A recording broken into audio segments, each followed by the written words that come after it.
All cats old enough to catch their own prey gather here beneath the podcast for a clan meeting. Welcome to Paws and Clause, a podcast where we read the Warrior Cats books in chronological order. I'm Scout, joined by my co-host and fastest reader in the West, Jill. And today we will be discussing A Vision of Shadows, Book 1, The Apprentice's Quest. Well, look who done moseyed on in here to the podcast recording. This town ain't big enough for the two of us. Ah, shit. I am immediately shot in the street.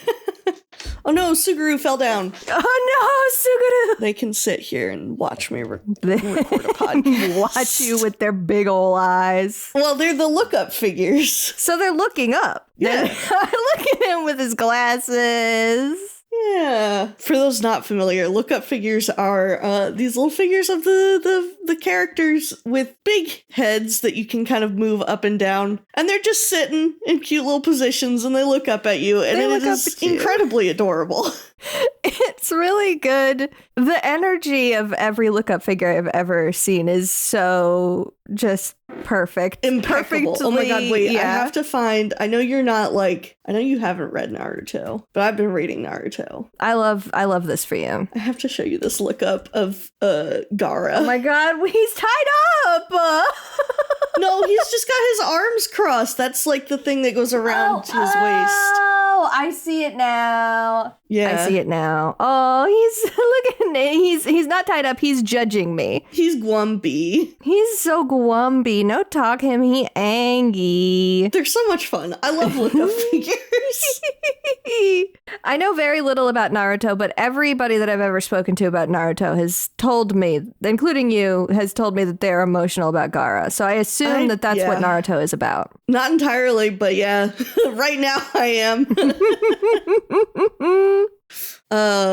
Naruto is a great series if you love a little freak. Oh, I do love a little freak. Because every goddamn chapter, there's a new freak. At least where I am, because I'm getting introduced to all the Akatsuki. Hell yeah. Every single one of those dudes. I love it when They're there's just a little freak. Jill, I am thinking about future arcs of Hunter x Hunter and all of the little freaks that you're going to meet. And I'm just so hyped for you and I'm for so the excited. things that are going to happen. I'm in my shonen era, apparently. I love that you're in your shonen era. It's the best. Who am I kidding? I've never not been in my shonen era as soon as I started watching anime. Shonen has many good shonen qualities. Is good, actually. It's good. There's a lot of good shonen out there. Y'all heard of shonen? Have y'all heard of anime? Y'all heard of this genre? Y'all heard of the fucking thing called shonen anime? I don't know. I think it's pretty. It's pretty underground. It's kind of underground. You probably wouldn't have heard of it. You probably pushing my glasses up. Yeah, exactly. You probably have never heard of a shonen anime. I need to stop. The type of guy is real. That's the thing that hurts. Yeah, that's the thing that's painful is I've known. Yeah. But yeah, let's talk about how the prey is running. Let's talk about how is the prey running. How is the prey running for you, my friend, Jill? The prey's running all right. I got the frickin' allergies. Oh, they still hitting you? Man, they're never gonna stop hitting me. It's like frickin' covered in yellow around here. Oh, covered in yellow. It's just not great. Like the other day, it was last Saturday. I may have mentioned this. Last Saturday we went out to the Best Buy because I've been having computer issues and they didn't fix it. But come on, Best Buy. We went out to the Best Buy and I swear to you, as soon as I stepped out of the car, I could feel my nose like clogging up. It was horrible. Like the instant we stepped out of the car, I could just feel my sinuses like getting irritated. It's real bad. Oh, I'm so sorry. Oh, it's all right. But yeah, so that's been an issue, and I keep forgetting to use my nasal spray. So How's the prey running for you? Prey is running pretty good. I was tired this week. I mean, every week we come onto the podcast and we say, boy, we're tired. Because, you know... boy, we sure are tired. Because there's really no... We're just always tired. We're just always tired. You know, the world sometimes says... It's your lot in life to be tired. Yeah, my brain felt like it was full of cotton today. So if I sound just nonsensical in this podcast recording, I'm sorry, listeners. I'm sorry to Jill. Oh, please. We're gonna do Don't even apologize. But overall good. Went out to dinner last night and had some pasta in a cream sauce with chicken and spinach and sun-dried tomatoes. That sounds so good. Got to bring that. It was the biggest helping of pasta I've ever seen in my life. I think I ate 1/4, maybe 1/3 of it, and brought it home. Had it for lunch again. Tasty. I love pasta. Pasta is so good. I love a pasta. I love a cream sauce. Pasta.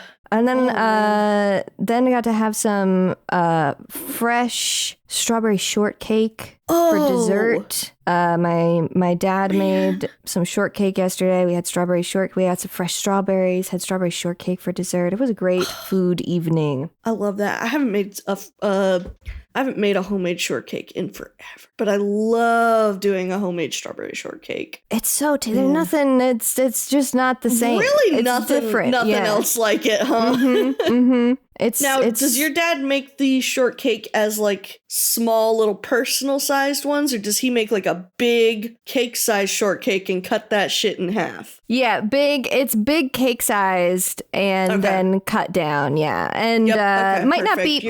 Your dad is doing it correct. It's such a good cake. I know there's like a variety of different kinds of cake that can be involved in shortcake. This is definitely closer to like a sponge cake or pound cake. I know that sometimes it's more of a biscuity cake, but it's so nice. So good. Yeah, I think the one we usually make is a lot more biscuity in texture. I feel like that's the more traditional southern version of a strawberry shortcake. Which makes sense. That's what we used to have also when I was growing up and we lived in New Hampshire. There was like a church that we would... Church cookbook? Not a church cookbook. It was like... it's not really a potluck because nobody brings food, but it's like a church supper. Okay. That they would do this local church would do, and you would have like it was like baked beans was the main dish, and then you had shortcake for dinner. I don't know. This is what I remember. That is an interesting meal. Springtime. Yeah, springtime. We have stuff, actually. We have stuff. We have some fun stuff to talk about in prey running. The reason that I called you the fastest reader in the West is because you were just finishing these right before we started. Yeah. So tell me, you've fresh off of your noggin. Tell me your thoughts on, first we'll start with the Bramble Stars 9 Lives ceremony, which we said a couple episodes ago that we were going to talk about, and we did forgore about it. But it's okay. We did keep forgetting. It's okay because we did it this time. It's more thematically relevant for this episode where we are with his son. I mean, it was definitely not the best 9 Lives ceremony we've gotten. It was nice to see. It felt very much like we're bringing back the old faves. Yeah. Kind of vibe. You love a 9 Lives ceremony that plays the hits, honestly. Yeah. I really liked that Feathertail was there. I think that was a nice touch. Because I feel like it's been so long since that arc that it's kind of like, oh, yeah, they were friends. I know. Bramble Star has been so separated for so long from the events of New Prophecy that being reminded of like, remember when the New Prophecy happened is really good. Ravenpaw was an interesting choice. And especially for like the encore, we're bringing Ravenpaw in for the final big life. I thought that was really odd. Yeah. Yeah, it was an interesting choice. I liked the concept of the life that he gave. Yes, which was for like, you know, speaking out against deception, against injustice. That's very good. I thought that was a good life, but I was like, this does not feel like, I don't feel like they had enough of a connection. Yeah. And I know I'm saying that, and still Lionheart gave him a life, but I feel like Lionheart's kind of like one of the guardians of fucking ThunderClan and StarClan at this point. He is like emblematic of ThunderClan, and I feel like that just makes sense for him. Mm-hmm. He had a line that was like, I'm always honored to give a life, and that's how it feels. It feels like Lionheart is always here somehow. Yeah, he's just like, this is his job. This is his job is to be dead in StarClan and provide wisdom. Yeah. He's still working a 9-to-5 in StarClan. I do think it probably would have made more sense for it to be White Storm, but, you know, I like Lionheart. Sorry, I just thought about him. It spaced out for a moment thinking about White Storm. I love him. I miss him. Yeah. I'm glad we saw Golden Flower. I do think it was weird that he got 2 lives about motherhood. He did get 2 lives about motherhood. And I guess this is because Ferncloud just died. Yeah. Notable absence is Hollyleaf here, who would have also just died. That would have been, I feel like having Hollyleaf would have hit. And somebody I know, I miss her. Somebody did mention that to one of the Erins. I think it may have been Kate, but it also might have been Cherith. I don't remember off the top of my head. But I know that I've seen this bit of trivia when I've been doing Erin Corner research, that they were like, yeah, she was probably there, but was really tired because she just died. And so that's why she didn't give Bramblestar a life. And it's like, okay, but Ferncloud is right here and died in the same battle. So this is just you guys covering your moment of forgetting that probably his adoptive daughter should have given him a life. There was a specific thing that I liked about Firestar's life and Bluestar's life, which is that both of them were described. Firestar's life was described as feeling like lightning, like shooting through Brambleclaw, which is, I mean, Firestar's final death is ambiguous, but there was a lightning strike involved. Yeah. Like a thematic lightning strike. And then with Bluestar's, it is described as feeling like ice cold water rushing through him, which lost her final life in the river. Yeah. So that is interesting. Yeah. Then I was hunting through the other ones being like, oh, are all of these callbacks to like how these cats died? Because that would be really cool. But I couldn't draw the line through all of them, unfortunately. Oh, yeah. There was because I don't think we don't actually see how Golden Flower dies. I think she just died in between somewhere in between one of the arcs. Also, for some reason, my head was empty, and the first time I read Golden Flower, I was like, oh, they got her name wrong, because the I don't know why, but for some reason, Golden Flower didn't sound right. No, the same thing happened to me when I just said it out loud. I'm like, is that really her name? I don't know why. Yeah, I don't know. I think Golden Flower, it's a very early Warrior Cats name. There's something about the cadence, the way that it's put together, that is a little bit different from some of the, like, at the point we've gotten to in the books. I think there's something different about it, but I can't put my fingy on it. It just says she died of old age. That makes sense. She died of old age, I believe, in between Sunset and the first Power of 3 book. Okay. So yeah, I agree with you. It didn't hit. I had to read it twice. I read it a couple days ago, and we were getting ready to record the podcast, and I was like, I have to read it again, because everything that happened in this 9 Lives ceremony emptied out of my brain over the last 2 days. It had some nice moments, but it definitely was not impactful in the way that I would have liked it to be. And I do think part of that comes down to cat choice. There are some weird choices. Like you said, there's the 2 different ones for 2 different kinds of like motherly love. Mm-hmm. There's a life for believing in women, and there's a life for the love of a mother. Yeah. I think it's wild. Believe women. Believe women. It really is, because it's like about, the have trust and faith and respect for the mothers in the nursery is basically respect women. Respect women. This is Drink your respect women juice. Hello, my son. I'm giving you a life for respecting women. Oh, man. I think it's a wild choice for Firestar to not be the final life giver, because that's like the big one. Yeah. It's weird that he was the first. Especially because Bramblestar has been like just so fixated forever about Firestar's opinion of him. Like, I love Firestar. He gave Bramblestar a complex. Oh, that's so true. That man is constantly thinking about what Firestar would think of him. Damn, you're so right. Because he even mentions it in this book that we read today, like telling his kids, like, yeah, they were like, oh my God, Firestar was your mentor? That's so cool. Well, actually, he was my mentor because I think he didn't trust me. I'm like, Firestar, you fucked this poor boy up. Like, no wonder he fell in love with your daughter. You, like, gave him a complex about everything to do with him. That's maybe a little mean, but fatality. No, yeah, I know what you mean. It's also sort of true. Remember when they went on the journey and they were just young and bickering, and that was a good time. It was good times. Those are good times. And they were just babbies. They were just babbies. So much has happened to them. Yeah. And so much will continue to happen to them. Yeah.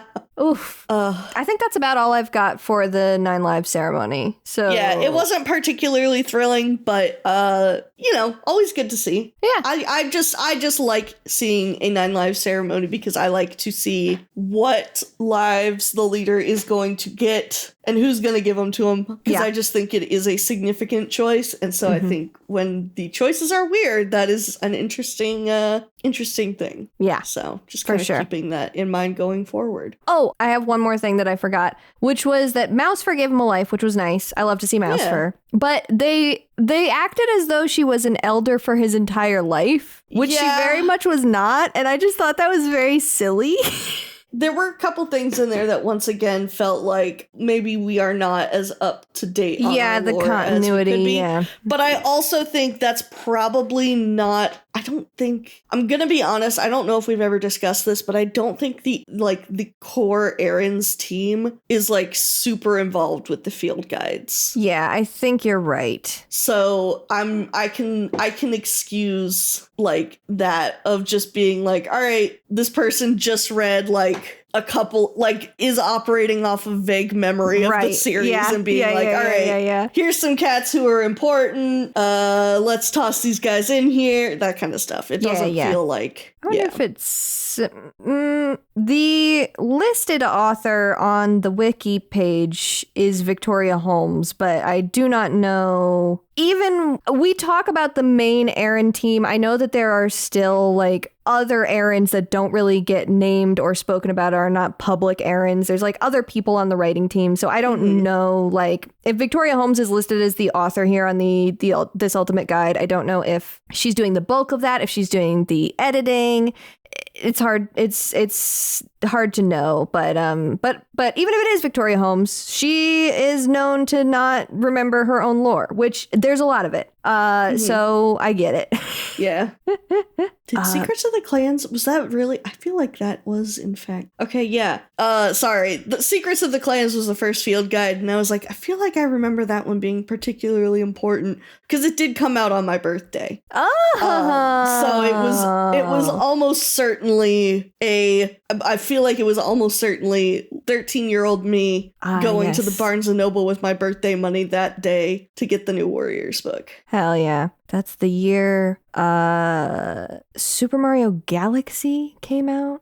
I think that's the year Okami came out on the Nintendo Wii. Was the Wii really from all the way? Oh my god. Yeah, the Wii was 2006. The Wii is almost 20 years old. That's fucked up. It is fucked up.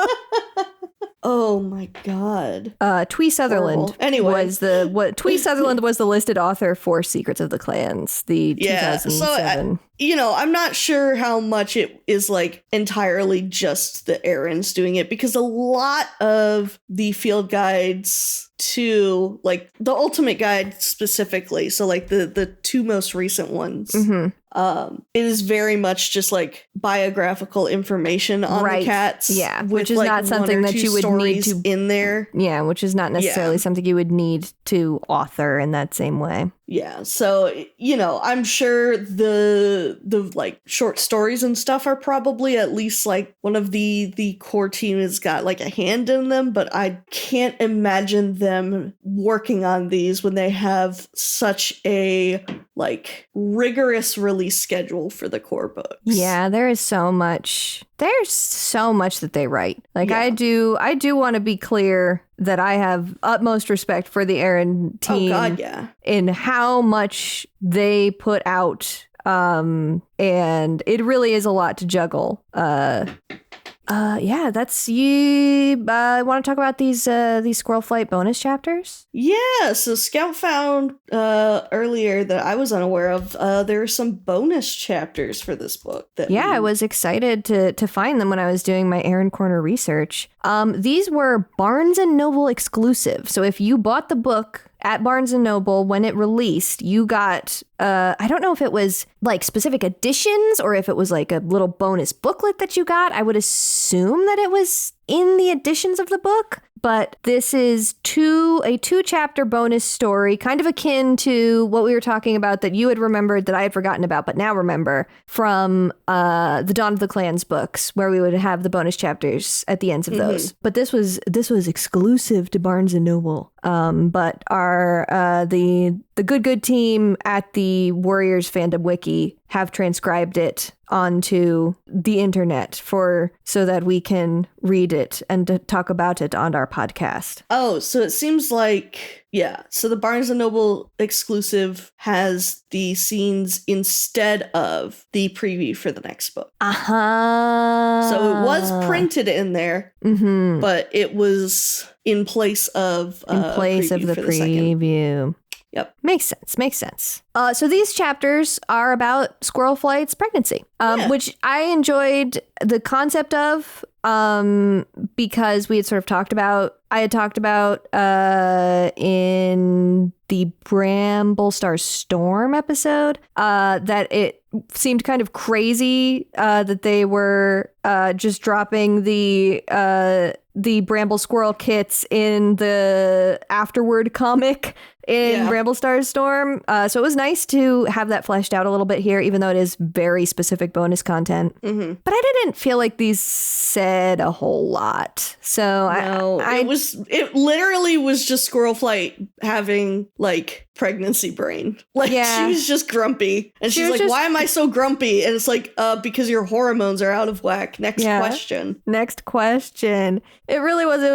It was a chapter and a half of I'm grumpy and then half a chapter of will I bugle mom? I think what the point of them is to give context behind Alderpaw's name. Yes, which I also thought was extremely goofy. Yeah, not like this is not a like yes, this is why it exists and this was a great idea. This was the decision they made. Was it a good decision? It's just so funny the way they keep bringing up the alder trees. It's like we've never mentioned alder trees before. And now all of a sudden they're so critical. It's true. Alder is important. Jay Feather's so right about alders being important. They're the trees that I jumped into for this action sequence with a fox. And that's really important that they were there in that moment. That's really important to me. Yeah, it's really, really important. You did mention before we started recording that the Erins love a fox fight recently. We really do just keep getting these motherfuckers. We had one in the fucking novellas. We had one in this bonus scene. We have another one in this fucking book. Like, foxes. we get it. They're out here. Well, I mean, in their defense, there's only one predator in England, and it's foxes. Well, no, we have badgers. That's true. We do have the badgers as well. They could. Well, we do have a badger. Cannot forget the stoats. God, I wish that the stoats would come back. But there were a couple of sweet moments with Bramblestar being extremely husband of pregnant wife that were cute. Yeah. Where he's like, oh, babe, you're not mean to me. He says, but I do get it. And then later he says, promise you're not going to hit me. Literally, I fucking, good God, idiots. They had a sweet dynamic here. Yeah. I really am just waiting for the other shoe to drop because I know, based on what I have seen people discuss, that their relationship does not stay so happy for long. Yeah, I'm so curious. I'm very excited to form my own opinion on whatever that book is. Mm-hmm. But for now, do you have anything else for this, or should I move to covers? No, I just thought they were kind of silly. Yeah. They weren't bad, but I don't think they're necessary reading. No, it was fun to read them, but not something that I would tell anybody to go out of their way for. Mm-hmm. Glad that we looked at them, though. Yeah. So this is the simplified Chinese cover, and it's very clearly, even before seeing the signature here, this is the same artist as the Pebbleshine one, because we have another vignette of cats in front of car. I do really like the way that this artist portrays the cars, because they do feel very alien and big and scary and not 100. They are out of focus in such a way as to be not 100% mechanical looking. They have a little bit of a natural feel to them. I really like the blue on this cover. Yeah, I really enjoyed this one. I like how out of focus the car is in this one. Mm-hmm.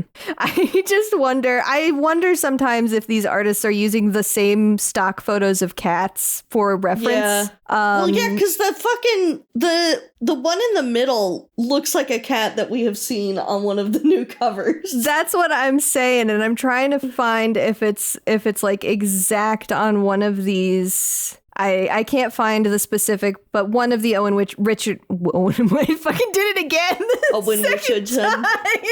Second time I've done Owen Richardson. One of the Owen Richardson covers has a cat that looks just like this cat, which I believe is Sandstorm here. Which as an artist who often uses stock photos for reference, I guess sometimes I'm looking at somebody else's art and I am Leonardo DiCaprio pointing at the television that one. I've referenced that one before. I know that one. Yeah.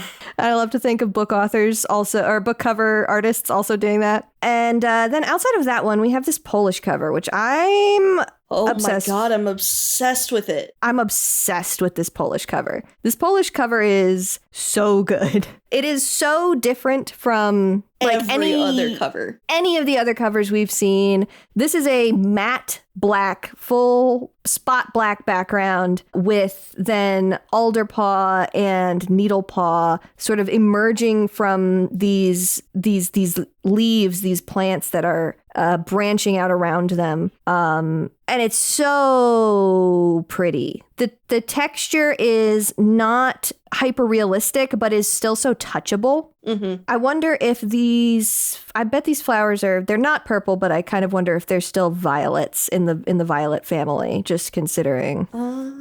There is such a thing as a yellow violet, but it doesn't look like this. Golden. So maybe it does. Wait, maybe it does look like this. 5 petals. Not exactly on the flowers, but close on the leaf shape. So I could be, onto something. Anyways, I love this cover so much. And I wanted to see if the same artist had done the covers for the rest of this arc. I discovered the next one for Thunder and Shadow. It will also be, I'll have another one to talk about from this artist, or at least in this style. I'm not 100% sure that the same artist is doing all of them. I would assume. So the cover for Thunder and Shadow is also great. But those are the only two I'm going to have to talk about because it turns out that these Polish editions are coming out as we speak. The Thunder and Shadow one just came out on April 5th. Damn.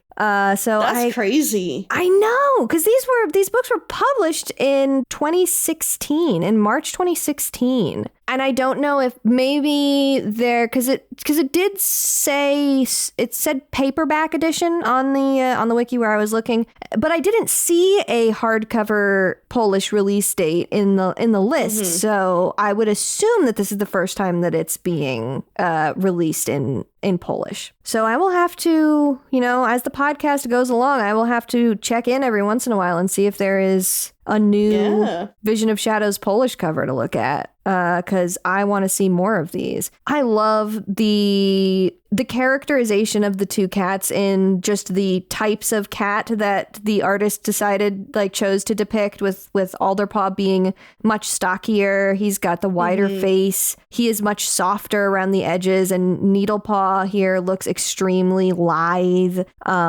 It's great. Queen. Dainty Queen. I love this cover so much. Sorry, I'm looking at plants. You still in Plant Zone? I'm still in Plant Zone. We gotta know the flower. It's gotta be something, because we know that they've done flower stuff before, like with the Forget-Me-Nots on the Ravenpaw one. I'm on a page that's called epicgardening.com/orange flowers. Wow. I feel like it's more orange than it is yellow. You're right. Yeah. And do we think that these other leaves are maple leaves? It's weed leaves. It does look like weed leaves. But I don't think it's weed leaves. It does look like weed leaves. Maple leaf. It's not maple leaves. But it's whatever. It's the same leaf that, it's definitely the same leaf that on the Polish cover of Hawkwing's Journey, Hawkwing is looking at.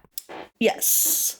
Oh, wait, is this it? Oh, hold on. I think these are broadleaf tree leaves, for the record. I'm also doing plant research now. AJ, thank you in advance for editing out the silence as we look at plants. Yeah. Well, and they're not violets because they don't have the same, first of all, violets are purple, but... Yeah, well, I did find that they can come in yellow. Yeah, but the petal shape is different. Is not correct. Because violets have the 3 in the front and then the 2 in the back, like a hood. Yeah. But these are all right. I'm gonna drive myself crazy trying to look at this. We need to move on. I can take us into the Please do. I could take us in. I didn't want to interrupt no. the flow, but if you are if you please, I didn't want to interrupt you if you're in the zone. I need to stop looking at flowers. Is it Indian mallow flower? Okay, that's the last thing I'm going to say. I'm closing all of these tabs about flowers and I'm going to tell us a story.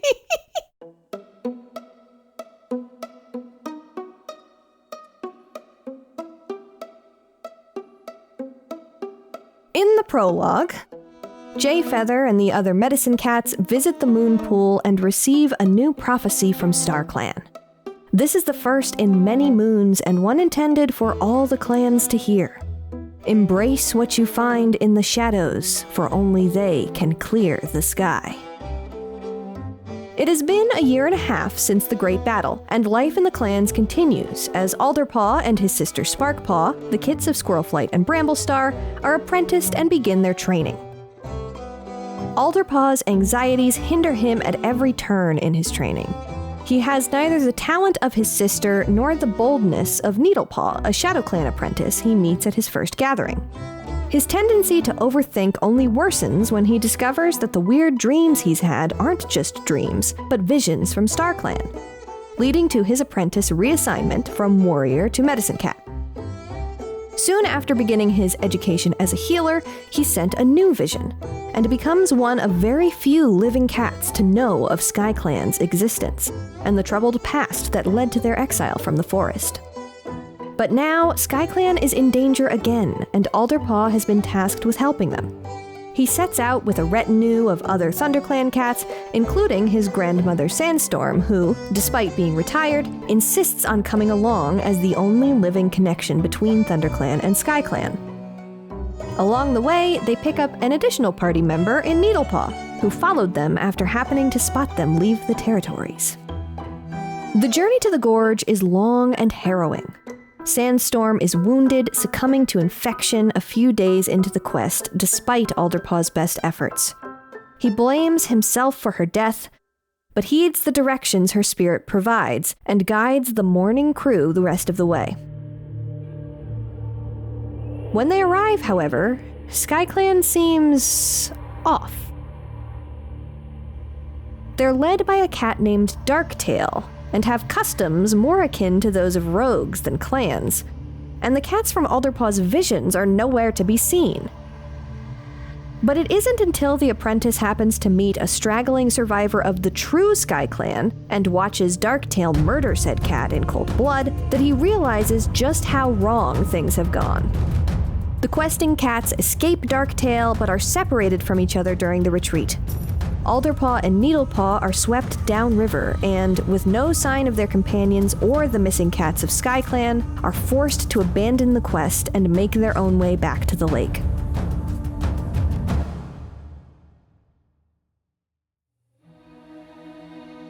A despondent Alderpaw is given a glimmer of hope by the spirit of Sandstorm, visiting him once more to encourage the exploration of a different path.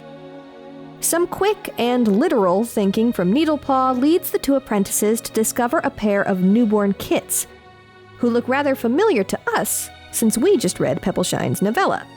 They wonder if the little ones, whom they name Violet Kit and Twig Kit, are the key to StarClan's prophecy. Perhaps this quest wasn't a failure after all. The kits are brought to ThunderClan to recover from malnourishment, but at the next gathering, Rowan Star demands that ShadowClan also be involved in their rearing, considering a ShadowClan apprentice was half of the duo that recovered them. Eventually, Bramble Star is forced into forfeiting half the pair to ShadowClan, and Violet Kit is carried off, leaving Twig Kit devastated. As Alderpaw comforts one sister, he watches Needlepaw walk away with the other, and thinks about how wrong this feels.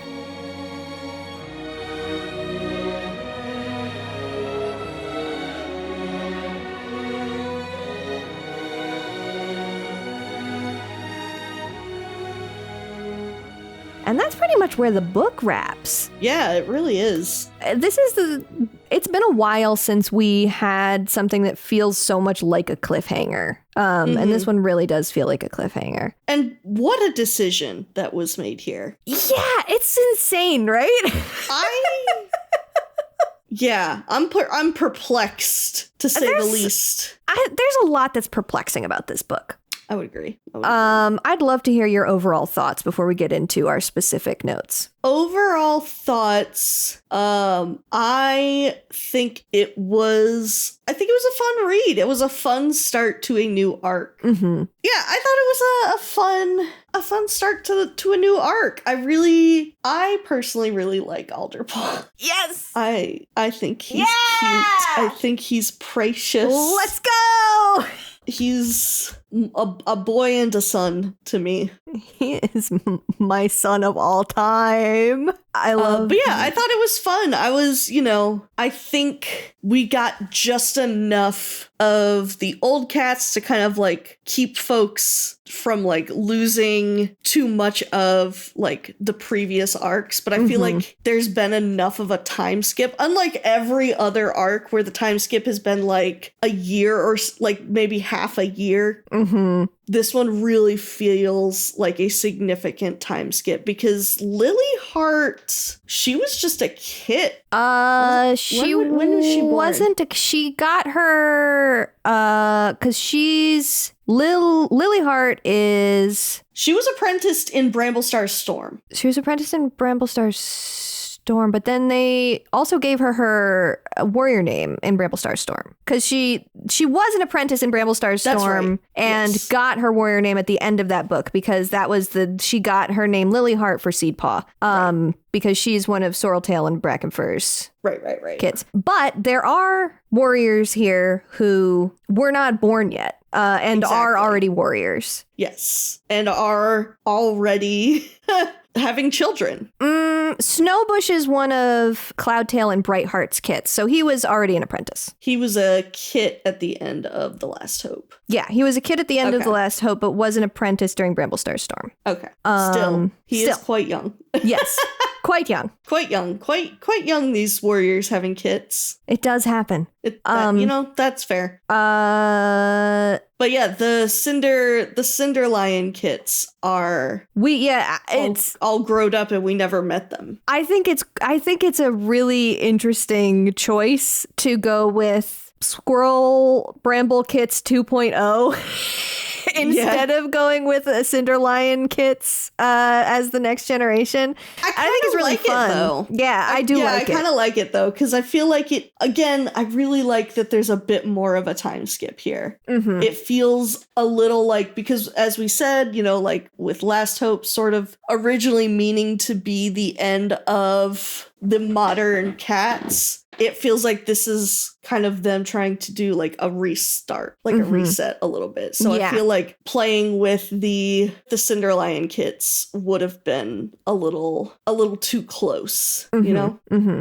I think especially considering that in terms of publication, Dawn of the Clans also was in between here. Mm-hmm. You are so right in the way that it feels kind of like a soft reset of the modern canon. My overall thoughts for this book is that I think that once again, the pacing is so strange, not in the way that it makes it frustrating to read, which sometimes the pacing does, just in the way that I am a little bit baffled sometimes about the way that it is structured. But that does not take away from my enjoyment, and primarily my enjoyment comes from Alderpaw is my little sopping wet baby man son child who I love so fucking much. I love him. I adore him, which is apparently an unpopular opinion.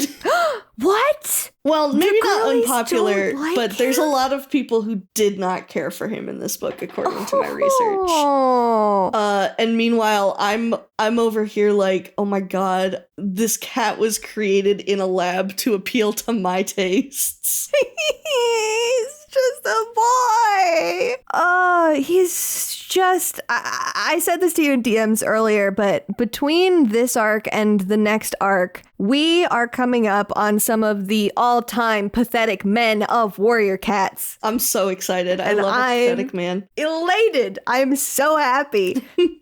But yeah, I enjoyed this one, but knowing the rest of the arc, I think this one is probably the weakest in the arc. So I'm excited to read Thunder and Shadow, get a little deeper into the arc, and see some stuff. This was a book with a lot of setup. I think they were setting up a bunch of stuff that's going to the dominoes are going to start knocking over, and things are going to start paying off. Mm-hmm. I'm really enchanted by our new protagonist, and I'm so fucking intrigued by his new friend. Yeah. Don't know what her deal is, but she's acting in ways. She's behaving in ways. We talk about Needlepaw? Yeah, we're talking about Needlepaw. Yeah. Needlepaw. She's exhibiting behaviors and acting in ways.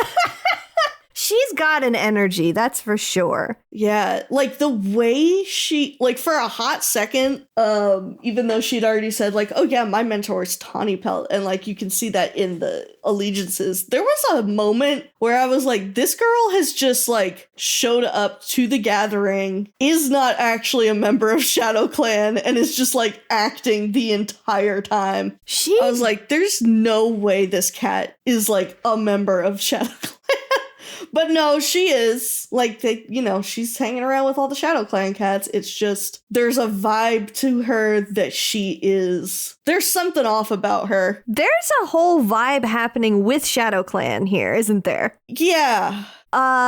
Which the vibe is interesting. We don't see I don't know. We don't see a ton of it, but they're very specific to point out some things, such as that there's a lot of apprentices right now. Mm-hmm. There's not a lot of senior warriors. They've been fucking and they've been dying because there's not a lot of senior warriors left. Mm-hmm. It sounds like Rowan Star is having a hard time wrangling all these kids. Yeah, there's like an odd energy to the apprentices too, because they're like, oh yeah, we can just talk back and nobody gives a shit. Like, whoa, okay. Yeah, we've got disrespect zone happening from Shadow Clan apprentices right now. Yeah, the vibe is odd. The vibe is so odd. And even the fact that, like, I didn't put it into the summary directly, but the reason that Needlepaw is even able to end up following the journeying cats is because she was just fucking around in Wind Clan territory, which is the exact opposite side of the map of the lake. Which girl, what were you doing Shadow there? Clan. What was she doing over there? Just fucking around. Yeah. So the fun thing about this is, like, I feel like even though I had not read much of our previous arc, like, I think I read, the first 2 books? Mm-hmm. I don't know. Yeah, I believe that's what you had said. Yeah. I still knew overall where things were going. Right, you knew the shape of it. I knew the shape of it. I know nothing about this arc. Like, I know what Alderpaw's name becomes, and I know what Twig Kit and Violet Kit's names become simply because I, have had to do research, and you can't do research without their full adult names coming up. Mm-hmm. So I know that. Yeah. That's it. Mm-hmm. I don't know anything. So I'm over here like, what the fuck is going on with Needlepaw? And I'm sure Scout's over here like, I know what the fuck is going on with Needlepaw. I get to be in my little gremlin era of I know things. Scout's in her dramatic irony area. I am in my dramatic irony. I'm reading this and I'm like, I'm loving how so many of these cats are unfamiliar to me. I'm loving how I have no fucking clue what's going on with the overall plot, other than I know that Darktail is going to be a thing, and I know that SkyClan is going to be a thing again. That's it, because, we've kind of led up to that with our reading. Yeah. But all the interpersonal and non-SkyClan stuff, I don't know it. And I'm very, very thrilled to find out. Mm-hmm. And even having started this season with Hawkwing's Journey and then Pebbleshine's Kits, I was actually astounded going into this book that we don't actually meet any SkyClan cats, because I could have sworn that happened in this book. But no, they go all the fucking way there. They meet one guy who dies, they meet Darktail, and they're like, this shit's a bust. Fuck. Shit. We goofed. No, it's very interesting to me. And there was one thing that I put in my Sharing Tongues research, but I think I'll just speak to it now. Yeah. Where I feel like the section where they go to the gorge and are like, this clan's acting kind of weird. Where's the cats I saw in my dream? I do feel like that was kind of because we had read Hawkwing's Journey first, I was like, okay, I get it. I know this book came out before that one, but I'm like, all right, we know what's going on. Yeah. You're playing it up an awful lot. Mm-hmm. So I feel like that is one moment where I feel that our reading order just kind of made that particular moment hit less for me. Yeah. It was still fine, but it was just okay, this is a little long. Yeah. But thinking about it in the sense of people who read this before Hawkwing's Journey would be like, something fishy is happening. Yeah. What's going on here? I do think even without the reading order, it would be reasonable to be like, okay, this is going on a little bit long, considering stuff we have Darktail is not Darkstar. Darktail is the only one with a clan type name. Bitch don't know anything. Yeah, he really, once again, he is He is Gaslight Gatekeep girl bossing it through the life. Cooler soul. He's a little bit better at Gaslight Gatekeep girl bossing than Soul is. The other thing about that section that I thought was really weird is just the fact that nobody brings up Leaf Star to Darktail. I mean, yeah. And it's not even like a thing. It's not even like Alderpaw is withholding that information for some reason or like thinks it's not relevant or whatever. It's just like everybody, including the authors, sort of forgot that they could talk about that. Yeah. Like just a strange thing. Like it wasn't even like they were trying to use it as a contrivance. It's just like they forgot that that was an option. Yeah, interesting choices all around for sure. But going back to the beginning of the book, apologies for skipping ahead. Yeah, that's all good. Just a very quick moment when they head to the gathering and Alderpaw is walking with Sparkpaw and they're kind of getting close to the tree trunk that goes onto the island. He's like, I wonder if any cat has ever fallen into the lake. That would be so embarrassing. And it's like, oh God, who's gonna tell him about Flametail? Oops. I just thought that was funny. I really thought there's a moment where they're talking about, or the medicine cats are talking about the prophecy to all of the cats at the gathering. And there's this River Clan apprentice like, I found some really pretty flower or feathers in a shady glen. Do you think that could be important? And I'm like, girl. I know. What are you doing?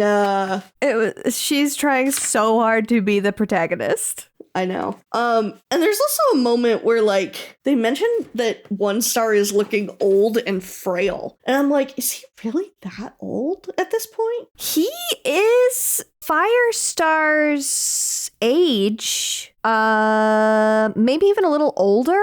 Because Firestar and Graystripe, were, before Firestar was leader, Fireheart and Graystripe were fresh out of apprenticeship when they went to get WindClan back, way back in Prophecies Begin. And I think at that time, One Whisker was already like not a long established warrior, but was a few moons older. So he's getting there. I mean, they describe Sandstorm as pretty old at multiple times in this book as well. And I don't know why I just felt like he was kind of young, or at least younger than the other core cats. But I suppose you are right. Yeah, he is about the same age. I think maybe slightly older than Firestar was.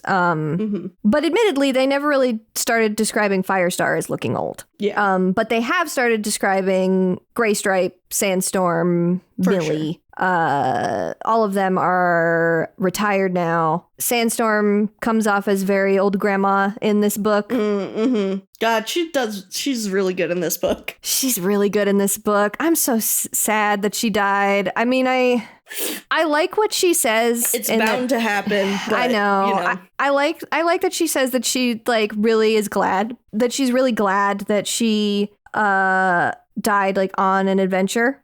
But I was sad to see her go. Yeah. And sad that the death was like of an infected wound that wasn't that bad of a wound actually, but just because of, but that's also very like, there's something interesting about the harsh reality of a wound that's not that bad just becoming worse and worse because of unfortunate coincidences and not resting in the way that you should. For sure. A couple other earlier things I do want to point out. I liked getting a cheeky little J-Feather POV prologue. Oh, yeah.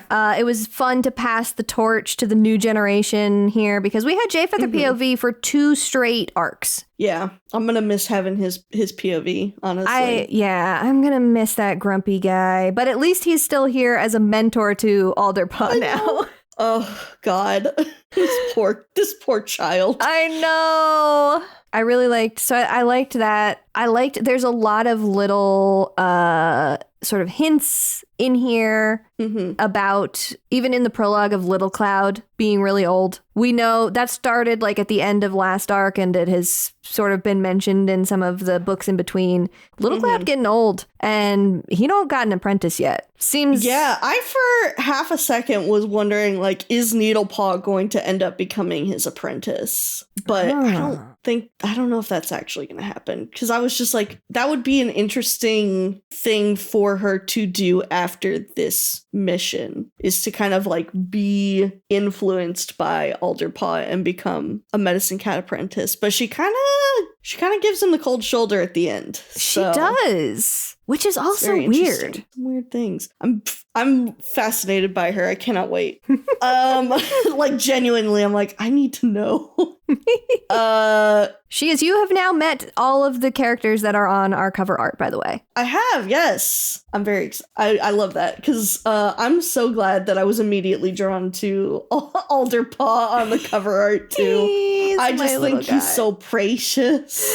I really liked. I've drawn Alderpaw in the past. There were a lot of cats like from around this time in the arc that I ended up doing designs for when I was originally reading in like 2021, 2022. But I went much fluffier with the Alderpaw for our cover, and I like it a lot. I like thinking of him as scrungly in nature, but foofy in stature. Yes, I think that's a very valid way of doing things. He is simply my beloved fail son, whom I would kill and die for. Sorry, I'm scrolling back through your Warrior Cats tag on your art blog. I'm at the goose feather. Evil. Oh my God. Evil. He hated that child so much. He did. God. Anyway, sorry. Not good. Got distracted by cats.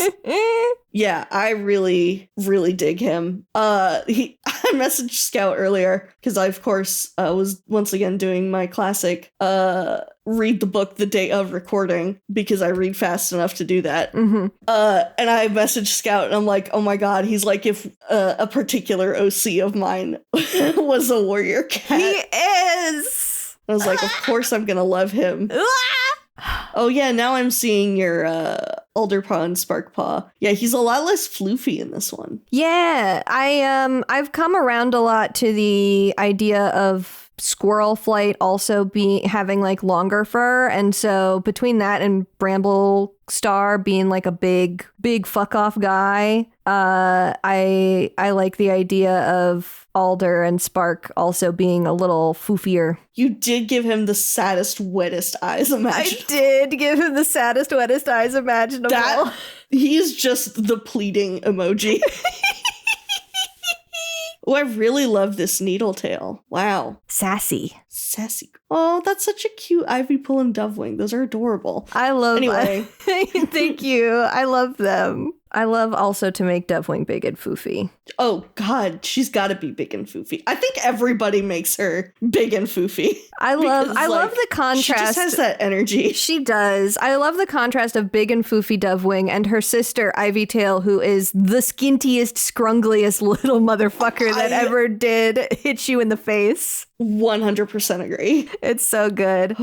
I did immediately have a Brackenfur moment. Of course he did, because he mentored Sorrelpaw. He mentored the kit named after his wife. I see, the funny thing about that is I saw that and I'm like, this is just cruel. It is. It's cruel. This is exactly like the fact that they gave Crowfeather Featherpaw as an apprentice. And I'm like, can we stop giving people apprentices with the same name as their dead mates? Please. Because that's just fucked. Mm-hmm.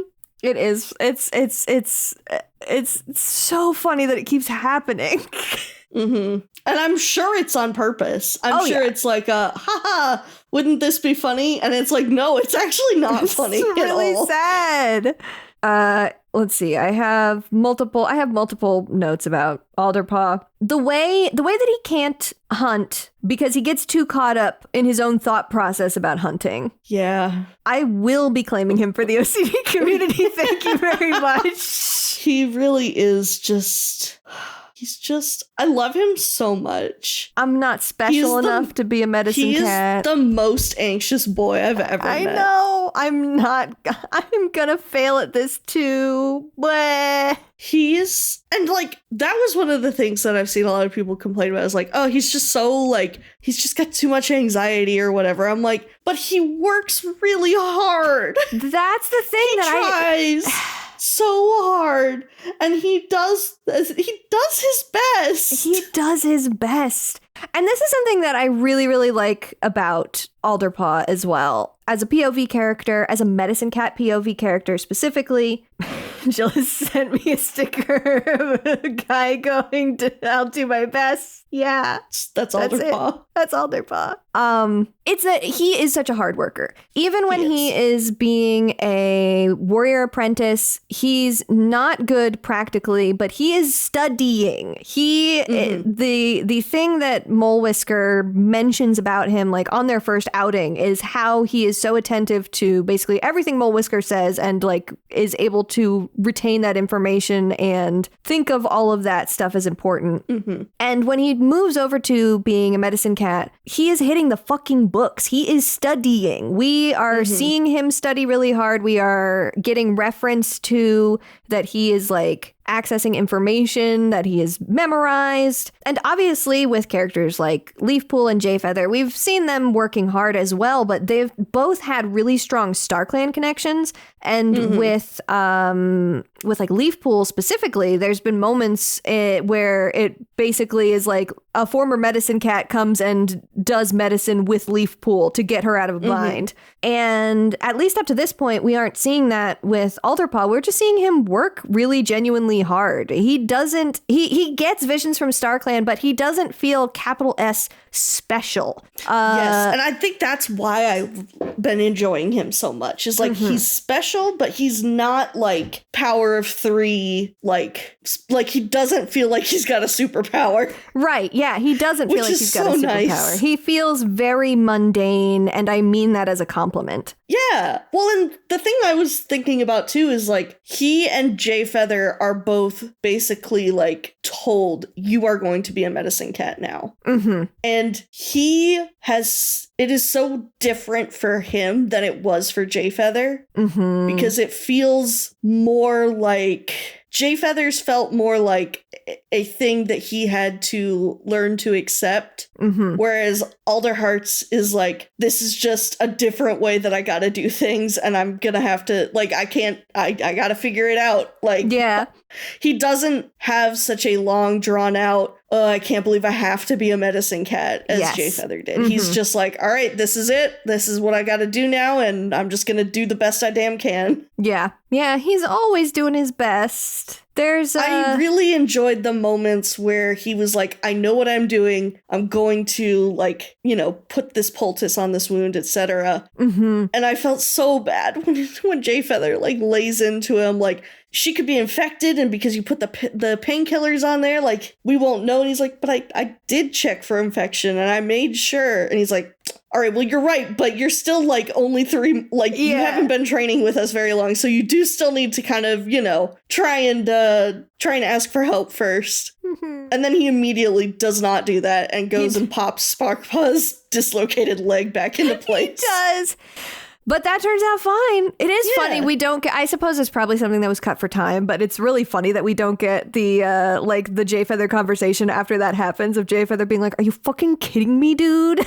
You did it again. But like the thing is too, is like, it's nice because it shows like he's not doing these things and then messing up. Yes. So it is showing us that, like, yeah, he does not feel confident. Like, it is very clear that he does not feel confident. But it is shown that he is actually, like, he is better than he thinks he is. Yeah. Imposter syndrome at the ass on this boy. Yes. God, every single time, like every moment you turn around and there's a new imposter syndrome that is worming its way into this man's brain. The fact that Sparkpaw is also just like has this natural talent with a bunch of stuff as far as like she's a really good hunter and she's both naturally talented and she's hyper motivated. Yeah. And that like being around that kind of person and being compared to that kind of person, especially a sibling, I mean, it's not something, a sibling in a sibling situation, that's not something I've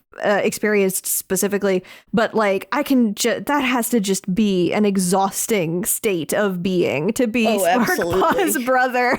And they love each other. They're such good siblings. But he definitely has like a little bit of like, my sister is the cooler one. Yes. Which I think is one of the reasons it's so fun that we don't get Sparkpaw as the POV character. Mm-hmm. Like, I know that we get a lot of male POVs for this series. Mm-hmm. And so in that instance, it might have been fun to see Sparkpaw here instead. But I really love Alderpaw feels like the not special sibling, right? Yes. They even mention, I don't know if it's not mentioned directly in the text here, but the Erins have specifically said that Sparkpaw looks a lot like Firestar.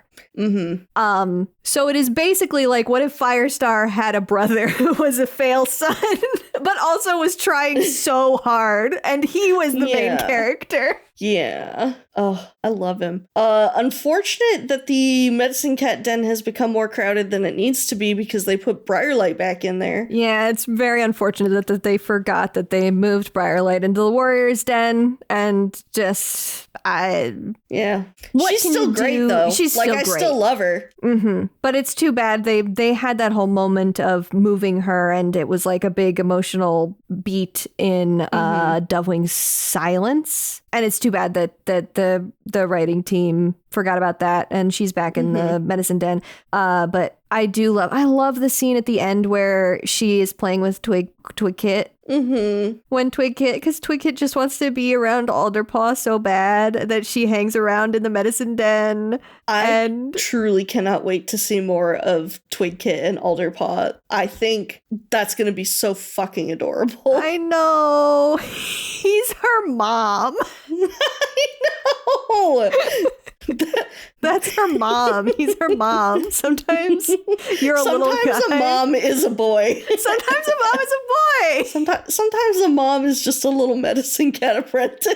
Mm-hmm. Oh. My next note here is Needlepaw and Sparkpaw rivalry. It was not something that I noticed the first time I read the book, but it was something I picked up on here, and it was cracking me up. Yeah. That Sparkpaw is just like so not about Needlepaw. Needlepaw gets under everyone's skin except Alderpaw. Mm-hmm. And she even does get under his skin a little bit, but in a way where it ends up working out for her. Yeah. Oh my God. There was such a funny little moment with her where she's trying to they see a goat, and the goat she even imitates the at goat. them, and she imitates the goat back at it. And I'm like, girl, what are you doing? It's so funny. She has not a care in the world. She really doesn't. This girl does not. She is winning the I don't give a fuck war. She truly is. She has also the fact that she says something that is on paper pretty stupid at the end of the book of well, we went over this underpath before, so now we'll go under, and that's a new path. And then she's right. Yeah. And this worst person you know is right one time. God, that just reminds me, there's this fucking video back when I was in college that my friend showed me. And it was some silly little fan animation about One Direction. And I swear to God, this line will never leave my brain. Mm-hmm. They were like, we can't go in two directions. We have to go in one direction. And I will never forget that, but that is exactly what this feels like. There is a moment where Alderpaw has a thought about midway through the book where he's that there's something kind of lonely about Needlepaw. Yeah. And that's where I was kind of what's going on with this girl? She has something going on with her. She has a tortured past that she's not yet shared. Mm-hmm. She does. She gives off tortured past for sure. Mm-hmm. Tortured past vibes. You don't become that carefree without actually caring extremely a lot. Exactly. I'm glad they kind of didn't dwell too much on the journey aspect in this book. Like, obviously they do, like, have a lot of the journey, but they kind of hand-wave most of the, like, fiddly bits. Because, which like, I'm so glad for. I'm so fucking confused where SkyClan is. Yeah. I'm so confused where the gorge is in relation to the lake, where it is in relation to the forest, how SkyClan left the gorge and yet somehow didn't end up directly at the lake, and wherever the fuck they are. I'm so confused. They're playing Calvin Ball with the geography, for sure. Yeah. Somebody did a fan-made full map. I don't know how accurate this is, but I would still enjoy seeing it. Yeah. Yeah, I mean, this is something that has been an issue. Traveling to SkyClan has been an issue going all the way back to Firestar's Quest, where that was like the weakest part of Firestar's Quest. Yeah. And they haven't ever figured out how to solve it. And so I am glad that they mostly just skip over it here. But it is really interesting that they can't quite seem to make the journey from clans to SkyClan work for them. Yeah. In any instance. This is a cool map. Yeah, and this is the official map of the High Stones to the lake journey. Oh. So this is the journey from the forest to the lake. Oh, yeah. Yeah, it's just very confusing. It doesn't quite... There's woods right there. Why didn't they just go through these woods? Yeah. And that's a thing that just always kind of confused me, too. Was like, why did they have to go over the mountains? Like, why did they have to go in like 20 different directions? Yeah, there's and it's, you know, for plot is like the reason is for you know, for the plot contrivance ends up being the reason. But yeah, the geography of all of this has always been very hazy to me. Okay, so yeah, this map that I sent you, I think, is kind of triangle-y. Yeah, it is doing the triangle thing and then I guess said. The stuff down at the bottom is where SkyClan ended up, like the second lake. But that's so far away. Yeah. That can't Listeners, be. I am so sorry, but we just have no fucking clue how the landscape in this series works. 'Tis a mystery. Tis a mystery. Why does it seem in this image that there's horses on an island? It's like, I have no idea, man. I do like this map. There's also like so many more two-leg places. Like they put a two-leg place in anytime they need it, and so then trying to like figure out what that means vis-a-vis towns in parallel to all of this stuff becomes really difficult. Yeah. Perplexing. Anyway, we may never know. We will probably not ever know, which is fine. Whatever. Yeah. But speaking of the gorge, cats be gardening there too. They sure have. Alderpaw specifically points out that he finds a little patch where Echo Song has clearly been growing herbs. I can't believe that she independently invented agriculture, independent of Jay Feather. We have 2 medicine cats that have done this. These cats, they're so smart. They're so smart. I'm scared of them. Yeah, it's frightening. The moment where Darktail kills Miss Feather was fucking brutal. Oh, awful. Just, yeah. He's just like, oh, let me just real casually and quickly slice this guy's throat open. And not like, he didn't have to do that. He surrendered. Yeah, he already surrendered. But let me just slice. Just gotta show off how evil he is. He really does. I feel bad, you know, pouring out for Miss Feather. I don't think. Yeah, he didn't deserve that. He didn't have deep ties to SkyClan. I was looking at his Wikipedia page, and it's like, it appeared for this. We don't know where he's from.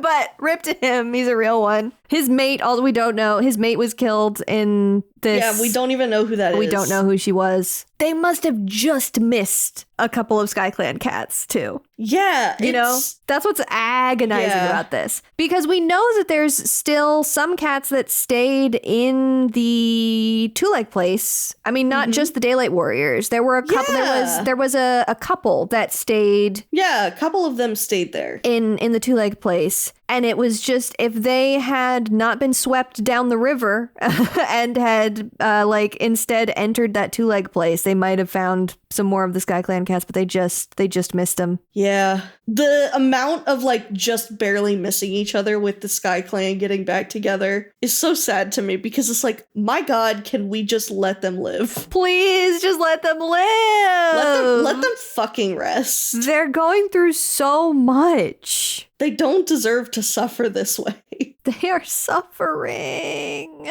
Ugh. I'm trying to think. So the kits are born. At this point, I think Hawkwing would be... Yeah, wait. So they wouldn't have really missed the ones that left. They wouldn't have missed the ones that left. No, because they would have been gone... It's been several months. Yeah. So I think Hawkwing and Leaf Star and all of them, they would have at that point already left the lake, the fake lake, the flake. Yes, the flake. And have been wandered. This is probably around the time that they get sick. Probably. Because I believe that does happen before Leaf Fall. It happens before Leaf Fall, but as it's kind of shifting into the season, which is kind of where we're at. Yeah, we get a little bit of that. It's getting chilly. Mm-hmm. Yeah, I can't wait to see how all of it comes together, because I remember bits and pieces, but I don't remember specifics. Mm-hmm. I forgot that there is an events timeline on the Warriors Wiki. Oh, that's right. There is an events timeline on the Warriors Wiki. Thank you, Warriors Wiki. We are in year 10. Year 10. Okay. 10 AF. 10 after Firestar.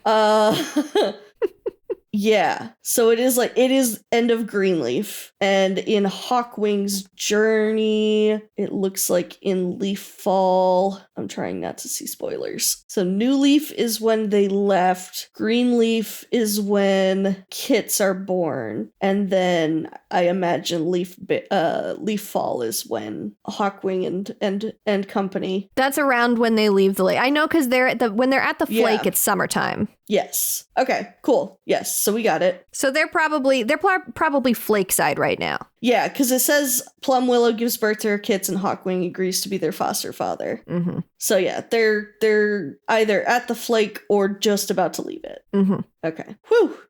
A lot of moving parts right now in the Warriors books. Really a lot. There's a lot. There's a lot of geography. A lot of stuff to keep track of. Mm-hmm. I'm gonna read this great Sandstorm quote as my next note. Oh yes, I loved this one. It's so good. Do you know the difference between you and Sparkpaw? Sparkpaw believes she's solved every problem, and you believe you've caused every problem. My son. I love him so much. He's just a boy. He's just a boy. Listeners, he's just a boy. Listeners, he's just a boy. It's such Sandstorm knows her grandchildren so well. That's what a good grandma thing to say. You're two sides of the same leaf. Grandma. Ugh, she's so good. She's so good with him. She's so good with him. We gotta take a minute to pour one out for Sandstorm and say that this is... I'm really sad that she dies here. I hate to lose Sandstorm, but there's a lot of... So she goes out on a really high note, I think. She does. Helping her grandson. And I think, too, because she's the first cat that has died under his care, but she's able to see him immediately afterward and be like, it is okay. Mm-hmm. This is going to happen. He needed that. Because, otherwise, this poor boy would have been I just will never be able to do anything in my life. Yeah, he would have spiraled without her spirit there to ground him, for sure. Yeah. Oh, the way that he has, a dream about her spirit leaving, and then he wakes up and her body is cold. Oh, it hurt. The only other thing I want to talk about is just how whack the that decision cliffhanger is. Yeah. I will open this discussion with my note. Imagine being a newly appointed apprentice or warrior. You are at the gathering. You are so excited. You're going to be introduced. Your leader is going to say your name. Everybody's going to cheer for you. You enter this gathering. Immediately, it becomes a custody battle. Nobody is hearing your name tonight. It's so wild too. Like, I don't understand. Shadow Clan previously is so averse to taking in other cats. This is true. You know, you've got a point. So the fact that they're going so hard to take in 2 newborn children. Well, it's because they think they're part of the prophecy and they want to be involved. It's true. In the prophecy. And I do think that's actually a really fascinating way for this arc to be going, is that every cat knows about the prophecy. Yeah, it's fun. It's fun. It becomes a political event that every clan, every cat. And that is, I think, very fun. And so that does make a lot more sense. Like, obviously, Shadow Clan doesn't need more cats because they're apparently all, like, fucking horny as shit and popping out babies all the time.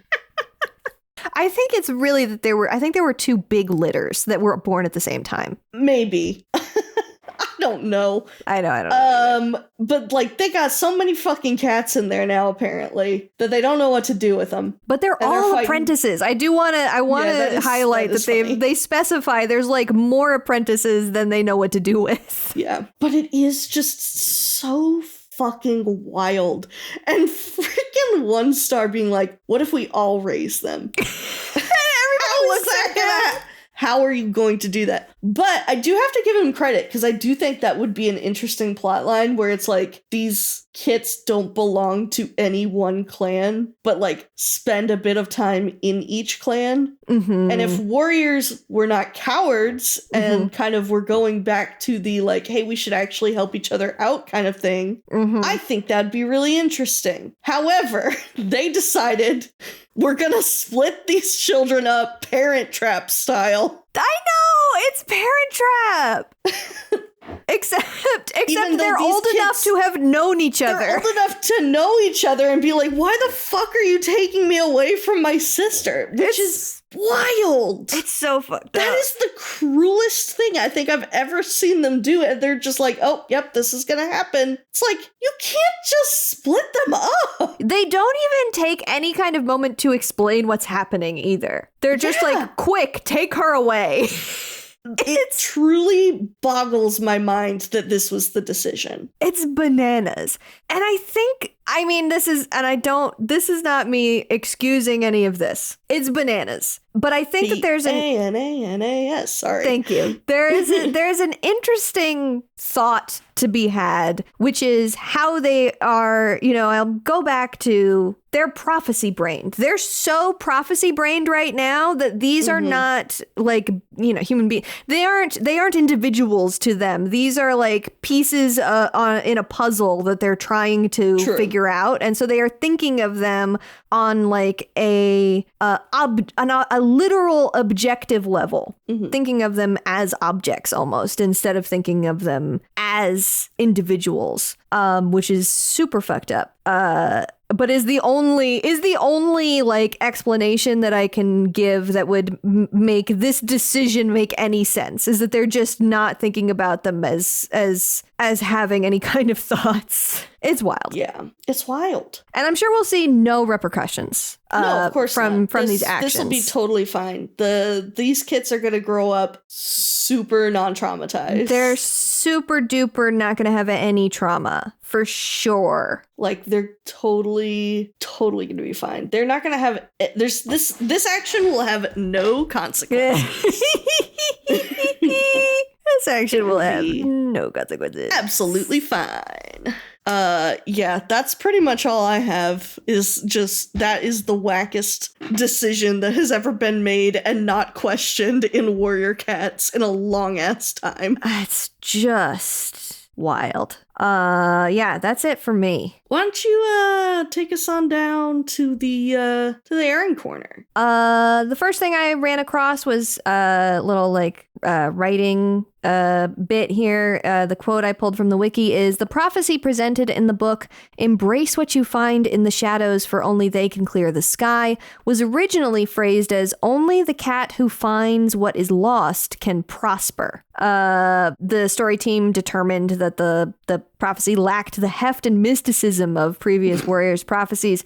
It was modified in a later draft. I think it kind of hits. I think it's kind of sick. Yeah, and I think it actually does kind of hit. It's a lot less like, I feel like it's it's not directly hinting at SkyClan in the way that, like, there's more overt hints in the final that I think is it is more in line with the way that they write prophecies in this series. Mm-hmm. But only the cat who finds what is lost can prosper. That goes hard. That goes hard.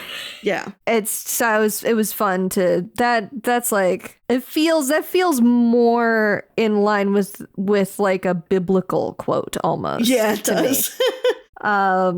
Which I mean in a complimentary way, in that the way that Bible quotes are written sometimes is like cool and weird. Yeah.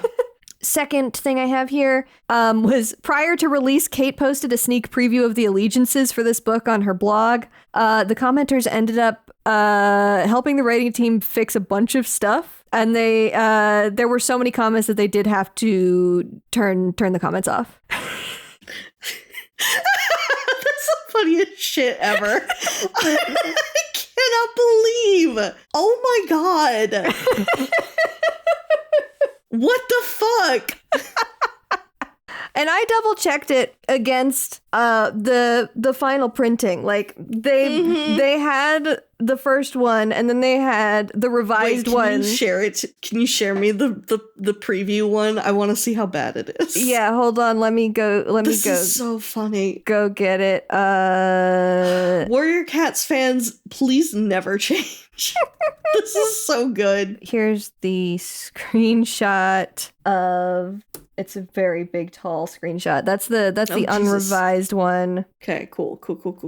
And new improved. Here's the screenshot for the improved one. There was stuff here like the one that I noticed immediately was that they described Lily Hart incorrectly. They described her as a tortoiseshell, which she's not. The ones that are marked with TK, I don't know what TK means, but I'm assuming that it means like to something, like to. Oh, wow. They gave Little Cloud an apprentice and then took him away. Damn. That's wild. Oh, shit. Does this cat still exist? Which one? Hold on. Oh my fucking God. They gave Needlepaw a sibling and then took him away. Oh, wait, that's right. And it's Puddlepaw, right? Yeah, Puddlepaw is Little Cloud's apprentice, and then he doesn't exist, and they also changed Needlepaw's parents. Yes. Yeah, they changed a bunch of stuff in ShadowClan. You'll also see they demoted Puddlepaw to being a kit and in a different litter. Oh, interesting. And they've got more warriors in ShadowClan than they did in the original. Yes, it's an extremely small clan in this original one. Yeah. I'm looking now to see what people are saying. Why does Crowfeather's apprentice have her full name on the updated allegiances? Maybe they made her older. Same with Fur's Pelt. No, it says apprentice. Oh, that's funny. Ferntail. And Ferntail is a queen in the original allegiances, and Heathertail is not. Mm-hmm. This is so weird. Guys, what the fuck? I don't give a shit about RiverClan right now. I'm so sorry, RiverClan. Yeah, that's like, fair. Shout out to you, but like nobody in your clan has mattered for like 6 books. Yeah, nothing is going on over there. Which is really unfortunate, but like, what are we gonna do? Yeah. That is so interesting. The end comments are now closed on this post. Thank you all for your fabulous input. I have collated all your suggestions into a new improved allegiance list and sent it to the editorial team. Can't make promises because they have the final say, but I hope they will consider all your suggestions. Smiley face. Oh my God. This kills me. This kills me. It's just so funny to think of her being like, I'm putting a fun little teaser on my blog. And then everybody just pours in like, can we get a fucking, Can we get some clarification, please? Hey, what's going on here? Can we please? Wow. I cannot believe that. That is so interesting that they just kind of changed so much about ShadowClan when like clearly they're gonna be important in this arc. Yeah. It seems like maybe they like cracked something on the story side in between the that's two. very possible. You know what I mean? Mm-hmm. The next thing I had The last thing I have here was on this book's spoiler discussion page on Kate's old blog. I had found a comment that she left where she mentioned she's never written a SkyClan book. So she feels like they're kind of strangers to her. And I just thought that was really fascinating because I hadn't thought about it before. But yeah, she hasn't been the lead writer on any of the SkyClan books.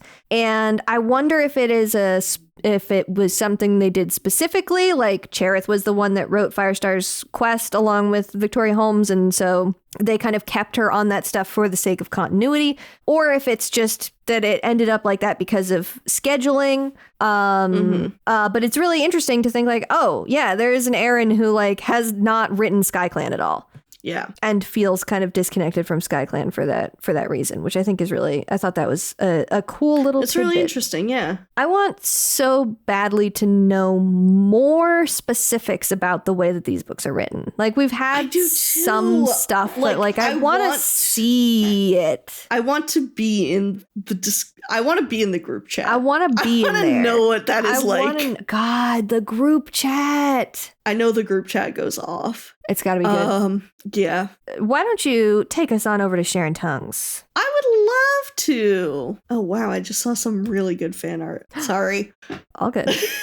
Somebody gave Suguru Ghetto an undercut. Yeah, let's go. All right. So and this is why I keep making this joke, is this first screen cap from Viper Blossom. ShadowClan has lots of apprentices, Needlepaw informed him loftily. Rowan Star doesn't know what to do with this all. And it just says, Needlepaw just told us that her clan fucks a lot. Like, she's just like, oh yeah, we've got so many apprentices. We're so cool. We're so cool. This next one, I'm assuming is spoilers for the next two books as well, but it is SkyClan over the Eric Andre. Yeah, the Eric Andre let me in meme. Let me in. And it's just, yeah, it's got the first 3 books of this arc on there, and it's like, does it take 3 books? Is it gonna really take 3 books? I hope it doesn't really take 3 books. But it's so I can't funny. Remember. Let me in. Let me in. That's me, honestly. Let them in. Let them in.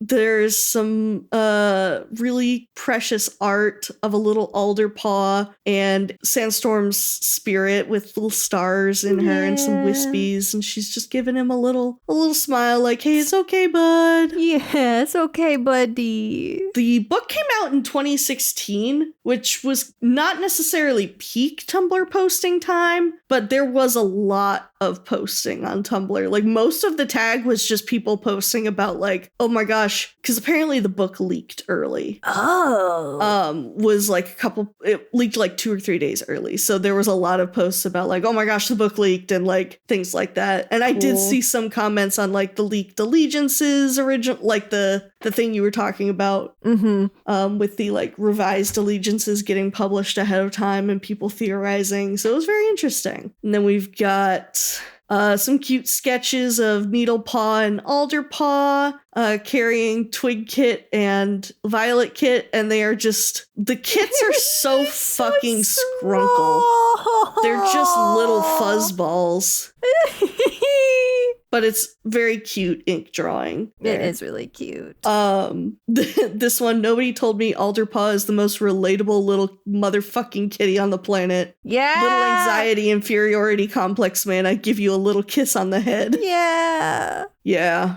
We have lovely art from Harrier Tale, as always, which is, somebody asked, I imagine how awesome the covers from Vision of Shadows onward would have looked if they were still like the originals. And so they did a theoretical cover in the style of having the background art with like a scene and the little profile in the center. I think it's really lovely. They do have a really good image of Alderpaw, Jay Feather, Briarlight, Leaf Pools in the background. They're like working on sorting herbs. Jay Feather is just yelling at Alderpaw.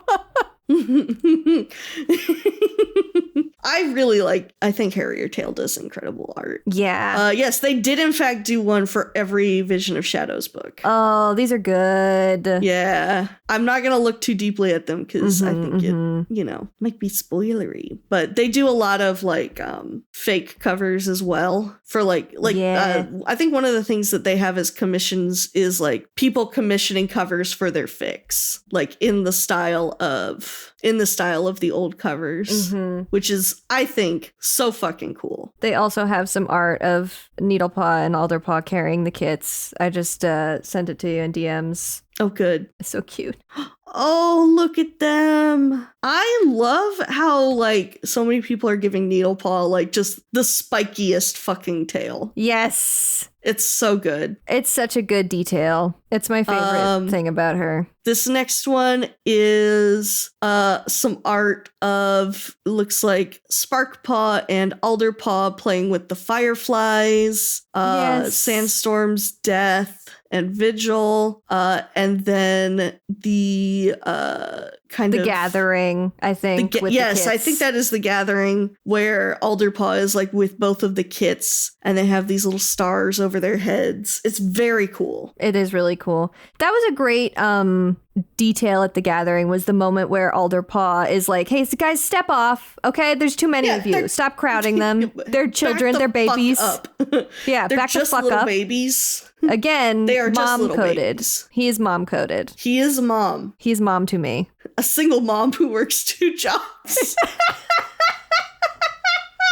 Moving to AO3, there are only 7 fics tagged for the book. Pretty normal stuff there, mostly rewrites and things like that. Alderpaw and Needlepaw as a friendship relationship have 6 works tagged, while the romantic ship has 18.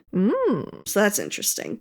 Alderpaw has 194 works. Damn, that's quite a bit. Yeah, and you don't have to tag only your main not everybody tags the main characters, but there is a tag limit on AO3, so you can't tag every cat. So he's clearly at least somewhat important in them. Same with Needlepaw, she has 99. Those are pretty good numbers for this deep into the series, I think. Yeah. Well, and consider also that 2016, most people are moved on from fanfiction.net because the site has become unusable at that point. Yes. And have moved towards, I believe, AO3. When did AO3 go up? Yeah, 2016 might be kind of early for AO3, but probably is about right. When was AO3 created? 2009. Damn, 2009? Yes. Dang, that's only 3 years after the Nintendo Wii. We love a callback. But it seems like... It looks like, so it says 2013, their site's annual expenses were about $70,000, and it pumped up to $260,000 in 2018. So I think 2016 was kind of when a lot of people were starting to transfer. Were starting to kind of transfer over there. Gotcha. And they did the Open Doors project in 2012, which was defunct archives importing to AO3. So yeah, I think 2016 is kind of when it was becoming really popping off. It looks as well 2014 is when they reached 1 million works hosted on the site. So I think 2016 is when it popped off. So that's interesting. And that makes sense why there's so many more fics, I think, for the newer books on there, because that's where most of them are going to be posted. Right, that's going to be the base. There are 20 fics tagged for the platonic relationship between Needlepaw and Violet Kit, 7 for Alderpaw and Twig Kit, 14 for Alderpaw and Sparkpaw, and 98 for Sparkpaw. Wow. So that's interesting. So I'm excited to see how Sparkpaw becomes more involved here. Yeah. Story graph, 3.91 stars, which I think is a pretty accurate rating. Yeah, I think right around 4 stars is about right. Yeah, I personally gave it 3.75 because you can only go in 0.25, in quarter increments. Yeah.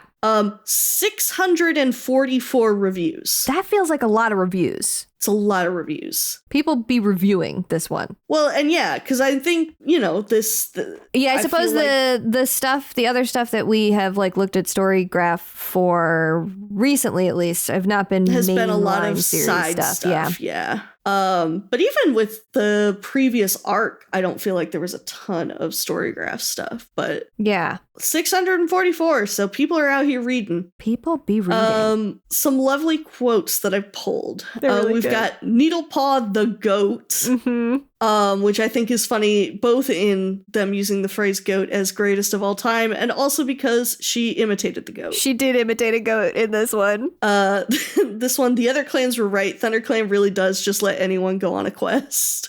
I do agree with this because, like, why the fuck were Cherryfall and Mole Whisker there? Why were they there? I mean, it was nice to see them, but I thought that it was weird that they were even chosen as the mentors for Spark and Alder here. I agree. They're just like, why are we picking them? Who are you?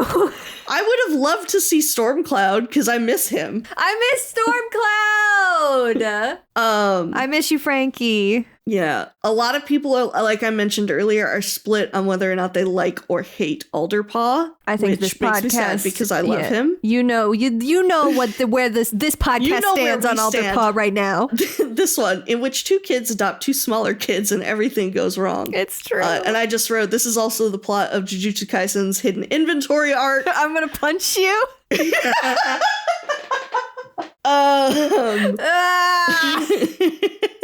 This review was just meow, parentheses, anxious. Meow. This one was so funny. I read this because I saw it available from the library and found everything about it hilarious. I had no idea it's part of a whole huge world with multiple series. I was surprisingly interested in this whole cat clan, medicine cat, warrior code thing. I might read the first one. I found it slow to start, but maybe it's because I wasn't already a part of this universe. LOL. So this being your entry point into the series is so funny. I adore this person. I'm like, what possesses you? That's so funny to me. Really I love it. Great. Also, here's the thing though. They put like the list of all the other books in They do, so how did you not notice? So how did you not notice? I love the idea of reading the whole thing and then being like, oh, I skipped the like front information and I didn't notice all these books here. Because even on the back here, it says, don't miss a single Warrior series. And it's got a list of all the other ones. They only know how to read the text of the book. They see chapter 1 and they say, this is where the book starts for me. Yep. I haven't looked at anything else. So funny. Next one was just, I love cat drama. And it's like, yeah, fuck me too. Like, that's why we're here. Yeah, dude, that's why we're here. I agree with this person where it's The Apprentice's quest was a really nice, quick, and fun read. It was nice to read a Warriors book based on new characters, but sometimes it's annoying how everything is based in ThunderClan, and the readers never really get to empathize with the other clans. Fucking men. We need more outside of ThunderClan POVs, and I will never shut up about that. I will tell you, we will get an outside of ThunderClan POV in this arc. Oh, thank God. I really hope it's Needlepaw. I need to know more about her immediately. You need to put her under a microscope. I do. I need to study her. Study her. YouTube, I did not go digging too deep for PMVs, AMVs, because obviously this is the first book of an arc. And when it comes to these, they are usually character-centric. Mm-hmm. So I don't want to look up character-centric ones yet, because, you know, I have a feeling we're going to be sticking with Alderpaw for a little while. What I did find a lot of were book reviews, which makes sense to me because I'm pretty sure I tried to start a book review YouTube channel in 2016. Like, that was the hot trend. I'm like not kidding. I'm pretty sure 2016 was that sounds the like year the of time. Everybody trying to make a book review channel. So there was a lot of that. There's also quite a few fan trailers for the book. Trailer. Yeah. So a lot of, it seems like several of them were possibly just made for the love of the game. Several of them were made for like a book review, like a book project. Like a class project. Yeah. Is the one you were looking at the one with the like legitimate cat in there? It was the one, yeah, it's the one that's like got a Furby in it. Yeah. And they're like throwing it down the stairs. Like they zoom in on their own cat and then there's a Furby. They zoom in on their own cat. Their cat just walking down the stairs. They got the fucking Webkins. It's really good. I have no idea what's going on with the Furby. Me either. Who is the Furby meant to be? They zoom in on the eye. It's so fucking... No, it's so fun. They had to use a laser pointer to get their cat to look where they wanted it to. I know. I wonder to be clear, guys, I am not making fun of this. This is so peak. Fucking cool. This is peak. I have a vision in my mind. A vision of shadows, if you will. They said Marvel Studios was going to make it too. They did say Marvel Studios was going to make it. This was a specific assignment in some class, and we are seeing class assignments that they put up on YouTube. Yeah, we very much are, and I fucking love that. Because here's the thing, I definitely did put some of my class assignments up on YouTube. Oh yeah, I think mine are unlisted, but they're definitely there. Oh yeah, mine are too. But like, you know, back in that time, like that's what you did is you put your class assignment on YouTube so your teacher could see it. Yeah. And you just sometimes would get random people seeing it too. Yeah. Anyway, I hope that's what happened. I love that. This is incredible. That's great. I love both of these. Yeah, no, it's so much fun. I like the one that is more taking it more seriously, and also I love the one with the Furby. Yeah, so it's just a lot of fun to see this kind of stuff. I just really think it's not our usual thing to look at, but I think it's a lot of it distills that moment in time for sure of 2016. Like teenagers being able to make a project. Yes. And put it up on the internet for everyone to see. Yeah, for sure. For sure. Ugh. Do we want to talk about our Warrior Cats of the Week? I would love to talk about my Warrior Cat of the Week because it's one we've already talked about a lot. Yeah, I'm sure we have the same one. We're going to talk about him more because it's Alderpaw. Hell yeah, baby. Yeah! It's my boy. I mean, I feel like I have said everything I can say about Alderpaw for the moment. I love him dearly. I am so delighted that you love him the way that I love him. How would I not love him? I don't know. I'm just so happy. I'm so happy to be here with you doing this podcast where we get to talk about Alderpaw for the next 6 books. Yeah, it's gonna be great. Plus, I'm so excited. I just think he's adorable. I'm thinking about stuff that happened. Oh, I'm excited. I just can't wait to see where he goes. I think he's going to be very fun to follow. Scout has the biggest smile on her face. She's delighted. I'm living. I'm so happy. Oh, it's Alderpaw hours. It's Alderpaw hours on Paws and Claws. Hell yeah. Hell yeah. Should I take us out? Yeah, take us out.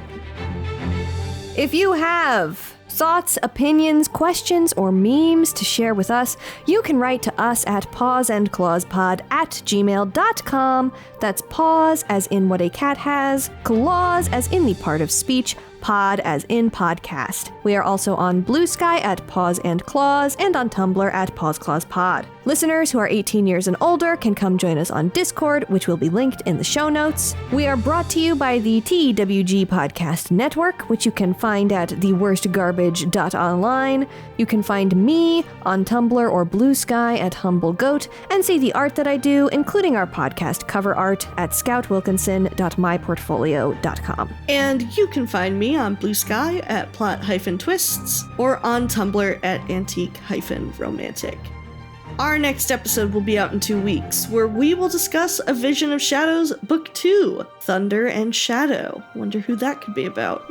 Read along by buying the book from a local bookstore or checking a copy out from your local library. Until then, dear listeners, may StarClan guide your paws.